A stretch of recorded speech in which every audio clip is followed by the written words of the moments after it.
ती सुंदर होती. मेकअप केल्यानंतर तर ती खूपच सुंदर दिसायची. तिच्या तुलनेत तिचा नवरा थोडा साधा होता. तो तिला शोभतच नाही असे नवऱ्याच्या मित्राने सांगितले होते. तिलाही ते पटले होते. त्यातच चेहऱ्यावरून साधा वाटणारा नवरा एकांतात मात्र लिंगपिसाट होता. तो आपल्या हिरोईनसारख्या दिसणाऱ्या बायकोवर प्रचंड लैंगिक अत्याचार करत होता. तिला पॉन्ड फिल्मप्रमाणे कामकिडा करायला लावत होता. ती वैतागून गेली होती. हळूहळू ती नवऱ्याच्या मित्राच्या जाळ्यात अडकली. याची कुणकुण देखील नवऱ्याला लागली नाही. या सगळ्यातून एक भयंकर हत्याकांड घडला. घटनेची सविस्तर माहिती आपण या व्हिडिओमध्ये पाहणार आहोत. जर तुम्ही चॅनलवर नवीन असाल तर कलम 302 या मराठी चॅनलला लगेच सबस्क्राईब करा. रामकिशन हा मूळचा काकाना येथील रहिवासी होता. रामकिशनवर चोरी आणि नशेच्या आरोपाखाली गुन्हे दाखल आहेत. रामकिशनने सर्वात आधी खानपूरमध्ये म्हैस चोरली होती. त्यानंतर त्याला चोरीची सवयच लागली. तुरुंगातून बाहेर आल्यानंतर तो अधिकच आक्रमक झाला होता. तो गुन्हेगार होता. त्यापेक्षा भयानक म्हणजे तो नशेबाज होता. गांजासह अंमली पदार्थांचे सेवन केल्यानंतर त्याची वासना भडकत होती. तो वेश्यागमन करत होता. चोऱ्यामाऱ्या करून नशेबाजी आणि वासनेच्या दलदलीत लोळणाऱ्या रामकिशनची नजर सरितावर पडली. सरिता चारचौघीत उठून दिसणारी होती. मुळातच सुंदर रूप लाभलेली सरिता वयात येऊ लागली तशी तिच्यावर फिदा होणाऱ्यांची संख्या वाढली. जवानीचा खुमार चढू लागला तशी तिच्या मित्रांची संख्या वाढत गेली. मेकअप, मॉडर्न पोशाख आणि बिनधास्त वागण्याचे तिच्यावर अनेक जण जीव वावळून टाकू लागले होते. तिलाही पुरुषांना खिळवण्यात मजा येत होती. पुरुष तिच्या कोवळ्या देहासाठी तिच्या मागे लागत होते तर त्यांच्याकडून पैसे मिळतात म्हणून ती पुरुषांबरोबर लगट करत होती. काही वेळा ती पुरुषांना ब्लॅकमेल करून पैसेही उकळत होती. दबाव टाकून खंडणी वसूल केल्याप्रकरणी तिच्यावर गुन्हा देखील दाखल झाला होता. पण ती मात्र काही सुधारत नव्हती. 20-22ची सरिता पाहून त्याच्या तोंडाला पाणी सुटले. त्याने तिच्यासोबत ओळख करून घेतली. तो गुंडच होता. तिच्यावरही गुन्हा दाखल होता. त्याची सोबत मिळाली तर तिला एक प्रकारचे सुरक्षा कवचच मिळणार होते असे तिला वाटले. तिने ओळख वाढवली. त्याला पण तेच हवे होते. मग दोघांनी लग्न करण्याचे ठरवले. त्याप्रमाणे लग्न देखील केले. मग मात्र तिला हळूहळू त्याचे खरे रूप दिसू लागले आणि ती हादरून गेली. लग्नानंतरच्या पहिल्या काही रात्री तो तिच्यावर तुटून पडायचा. जनावरासारखा तिच्या शरीराचे लसके तोडायचा. तू खूप सुंदर आहे, मला काय करू काय नको असे होत आहे असे म्हणत तो तिच्या रूपाचे कौतुक करायचा. त्यामुळे त्याच्यातील पाशवी वासना लपत नव्हती. मग तो तिला पॉर्नचे व्हिडिओ दाखवू लागला. तू नट्यांसारखी दिसतेस, याकरता तसा सेक्स तू कर असे तो म्हणत असायचा. त्याच्या बोलण्याने तीही सुखावली. आधीच तिला नटण्याची हौस होती. त्यात नवरा हौशी मिळाला होता. त्यामुळे फॅन्सी ब्रा पॅन्टी घालून ती रात्री बेडवर लोळू लागली. पॉर्न पाहून रोज नवनव्या कामकिडा करणे सुरू झाले. सुरुवातीला तिला देखील भरभरून सुख मिळत होते. पण त्याची भूक मोठी होती. तो लिंगपिसाट होता. पॉर्न पाहून तो हिंसक बनला होता. तो तिच्यावर पाशवी अत्याचार करू लागला. ती वेदनेने तडफडू लागली तरी तो तिला सोडत नव्हता. तिच्या या छळातून सुटका होत नव्हती. अत्याचार सोसण्याशिवाय तिच्यासमोर काही पर्याय उरला नव्हता.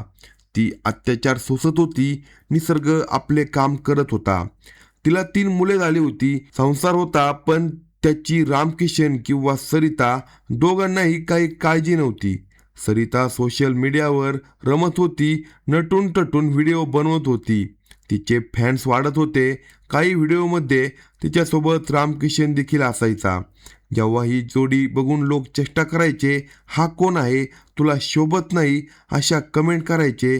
ते पाहून तो चिडायचा, नशा करायचा आणि रात्री तिचे लसके तोडायचा. अनैसर्गिक शरीर संबंध करायचा. तिने नकार दिला तर कमरेच्या बेल्टने तिला चोप द्यायचा. ती वेदनेने तळमळत असतानाही तिच्यासोबत जबरदस्तीने तो संबंध ठेवायचा. तिच्या आक्रोशाने घर भरून जात होते. पण त्याला मात्र तिची दयामाया येत नव्हती. नवऱ्याकडून होणारा छळ सांगायचा तरी कोणाला, म्हणून ती सारे चुपचाप सोसत होती. दिवसामागून दिवस चालले होते. रामकिशन एका गुन्ह्यात तुरुंगात गेला. काही महिने तो तुरुंगातच होता. त्याच तुरुंगात त्याची ओळख सतपाल सोबत झाली. रामकिशनवर चोरी आणि लुटमार यासह 7 ते 8 गुन्हे दाखल आहेत, तर सतपालवर देखील 3 ते 4 गुन्हे आहेत. दोघेही तुरुंगात एकत्र होते. तिथेच त्यांची चांगली मैत्री झाली. सतपाल सुमारे 2 महिन्यापूर्वीच तुरुंगातून बाहेर आला. तेव्हा त्याने रामकिशन सोबत संपर्क केला. रामकिशनने त्याला आपल्या घरी म्हणजे आशीर्वाद गार्डनमध्ये आपल्या खोलीत तो घेऊन आला. तेथे रामकिशनची बायको सरिताला पाहून सतपालची नियत फिरली. रामकिशन सारख्या 40च्या लुकड्या पुरुषाला सरितासारखी तरुण देखणी बायको मिळाली हे पाहून सतपाल खूप अस्वस्थ झाला होता. ती आपल्याला मिळावी असे त्याला वाटू लागले. त्याने मनाचा अंदाज लागू न देता रामकिशनला सांगितले की मला इथे जवळपास कुठेतरी खोली बघून दे. रामकिशन तयार झाला. मग दोघांनी जवळच एक खोली बघितली. आता सतपाल देखील तिथेच राहू लागला. त्या दोघांची आता दररोज गाठभेट होऊ लागली. गुन्ह्याचे कट रचले जाऊ लागले. रामकिशन चोऱ्यामाऱ्या करत असला तरी तो एके ठिकाणी रखवालदार म्हणून नोकरी करत होता. कधी रात्रपाळी, कधी दिवसपाळी असे त्याचे काम होते.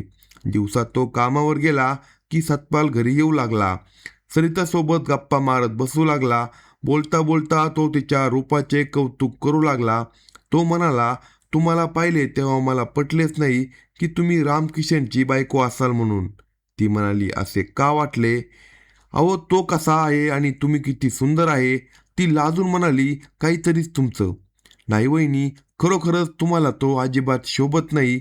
अहो, सगळे असेच म्हणतात. मग त्यांना राग येतो. ते चिडली की मला त्रास देतात. तो तुम्हाला त्रास देतो? अहो, तुमच्यासारखी बायको मिळाली असती तर मी राणीसारखी ठेवली असती. ती काहीच बोलली नाही. तो म्हणाला, तुम्ही खूप सुंदर आहे. मला तर तुम्हाला बघितल्याशिवाय चैनच पडत नाही. त्याच्या बोलण्याने ती त्याच्यामध्ये गुंतत गेली. हळूहळू ती नवऱ्याकडून होणाऱ्या त्रासाबद्दलही त्याला सांगू लागली. तो तिला धीर देत होता. दोघांमध्ये बोलणे वाढत गेले आणि एक वेळ अशी आली की त्याने तिच्यासमोर प्रेमाचा प्रस्ताव ठेवला. तिनेही त्याला होकार दिला. दोघांचे प्रेम जमले. मग कशाचीच अडचण उरली नाही. रामकिशनची रात्रपाळी सुरू झाली आणि तिने सतपालला इशारा दिला. तो समजून गेला. रात्रीच्या काळोखात त्याची पावले तिच्या घराकडे पडू लागली. चाहूल लागताच दरवाजा उघडून तिने त्याला आत घेतले. आत येताच त्याने तिला मिठीत घेतले. तिच्या गालावरून ओठ फिरवत तो तिचे चुंबन घेऊ लागला. खूप सुंदर आहे तू, मी तुला काही कमी पडू देणार नाही, असे म्हणत त्याने तिच्या ओठावर ओठ टेकले. तिचे चुंबन घेत तो तिचे शरीर कुरवाळू लागला. ती सुखवली.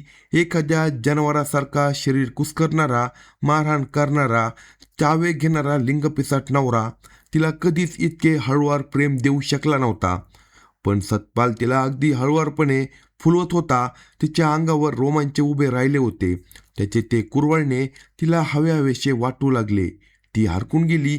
त्याने तितक्याच नाजूकपणे हाताळत तिच्यासोबत कार्यक्रम सुरू केला. प्रेमळ समागमाचे सुख भोगताना तिला जणू स्वर्गसुख मिळाल्याचे भासत होते. ती सतपालच्या प्रेमात हरून गेली.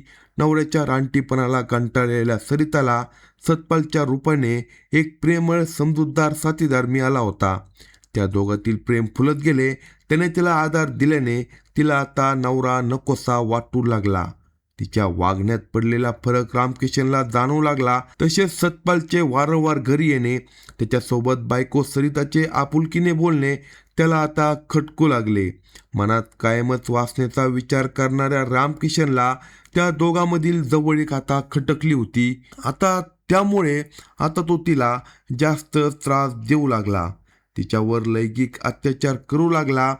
हे ती सतपालला सांगत होती. सतपाल तिला म्हणाला, तो तुला शोभत नाही, त्यामुळे तुझ्यावर संशय घेतो. तुला ठार मारायचा प्लॅन तो करत आहे. हे पाहून बायको सटपटली. नवरा किती निर्दय आहे हे ती रोज भोगत होती. त्यामुळे तो काही तिला सोडणार नाही याची तिला खात्रीच पटली. त्यामुळे यातून सुटण्याचा एकच मार्ग होता, तो म्हणजे रामकिशनला या जगातून नाहीसा करणे.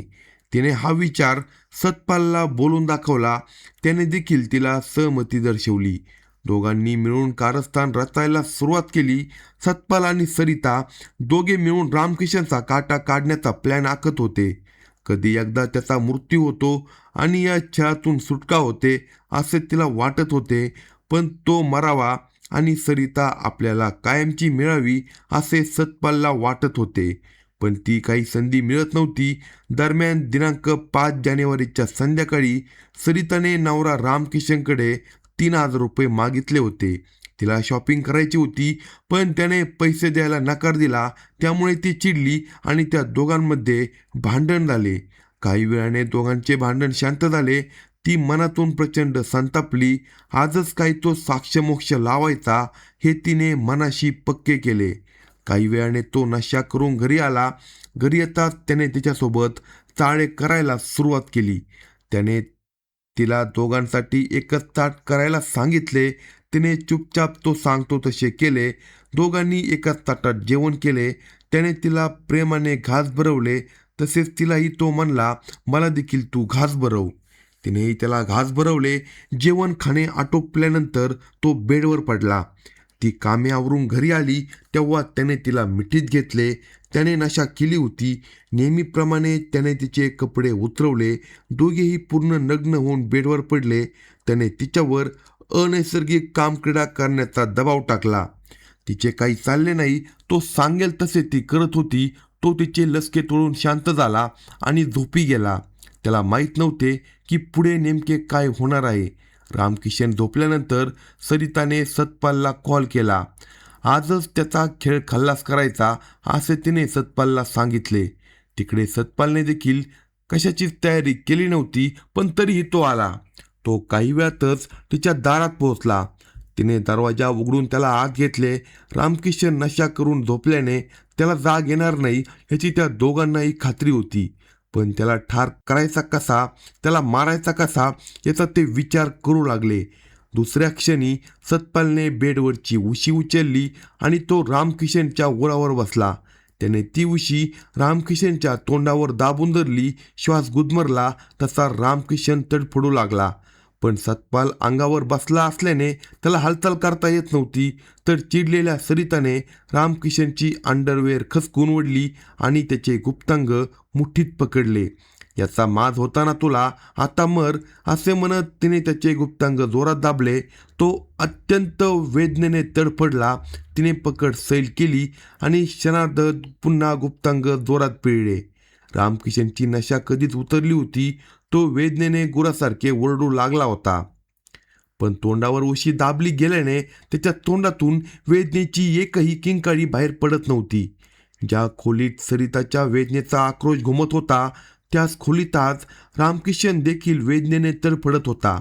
त्याची तडफड पाहून तिला आसुरी आनंद होत होता. काही वेळाने अत्यंत वेदना सोसून तो निश्चित पडला.